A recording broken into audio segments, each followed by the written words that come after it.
एकदा अडचण यायला सुरुवात झाली तर मग चारी बाजूला येतात. धर्माच्या बाबतीत पण काही वेगळं नाही. एक आपले जे मंदिर आहे 1951च्या पहिलेचे वर्कशिप ऍक्टमुळे आपल्याला इच्छा असून कोर्टाने ते बाजूला ठेवलेले आहे. म्हणजे ते एक मोठ्या कायद्याची अडचणीवर आहे.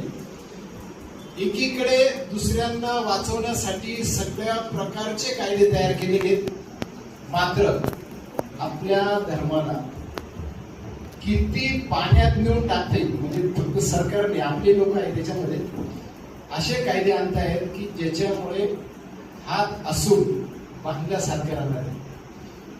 आपल्याला विनंती आहे आणखीन एक आपल्याला अडचण पण आहे की वेगवेगळ्या संघटना आहेत, संस्था आहेत, एकमेकाला मदत हा शब्द नाही आहे. तसं पाहिलं तर मंदिर महासंघ आणि मी देवस्थानचं इथे नाशिकला एक छोटीशी सुरुवात केली, फार मोठी नाही.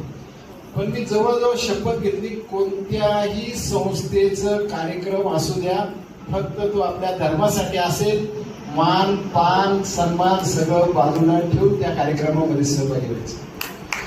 शुक्रवारी तुम्ही पहा, याच्यापूर्वी तुम्ही काही गोष्टी मी मालेगावला राहिलो तेव्हा सांगतो, मुसलमानांचा जर मोर्चा निघाला ते कोणत्याही पक्षाचं कोणत्याही संस्थेचं कोणाचंही नाव राहत नाही.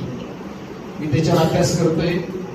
शुक्रवारी आतापर्यंत त्यांनी केव्हा केव्हा अत्याचार केले आणि किती मोठे होते. सगळ्यात मोठा अत्याचार निघाला ऍक्शन डे 1947 16 जुलै, वार शुक्रवार, वेळ दुपारची 1 वाजेची. म्हणजे त्यांना मंदिर जे आहे आपलं मस्जिद जे आहे त्या त्यांचे महत्वाचे आणि शक्ती केंद्र आहे. जोपर्यंत आपण आपल्या मंदिरांना आपले शक्ती केंद्र करणार नाही तर आज आम्ही जवळजवळ 1000 लोकांपर्यंत पोहोचलो. सगळ्यांना मेसेज पाठवला की अशी मीटिंग आहे. आज जो कायदा येतोय, कारण एकदा कायदा आल्यानंतर त्याला बदलणं म्हणजे समजून घ्या की सगळ्यात अवघड काम आहे. या सगळ्या गोष्टी सगळ्यांनी लक्षात घ्यावा. आणि आपल्याला एक विनंती छोटीशी, प्रत्येक मंदिरात संध्याकाळी 7 वाजेची आरती, त्याच वेळेला घरात दिवाबत्ती. आणि तिसरं काम आपलं वार शनिवार, की जसं काही धर्मामध्ये जे काही कार्य असेल ते शक्यतो सगळ्यांनी शनिवारी ठेवलं तर आपल्याला फारशी अडचण.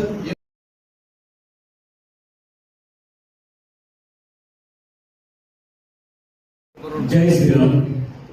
देवस्थान व इनाम जमीन हस्तांतरण कायदा आताच्या महाराष्ट्र सरकारने आणलेला आहे. महाराष्ट्र सरकारने हे लक्षात ठेवलं पाहिजे की हिंदूंच्या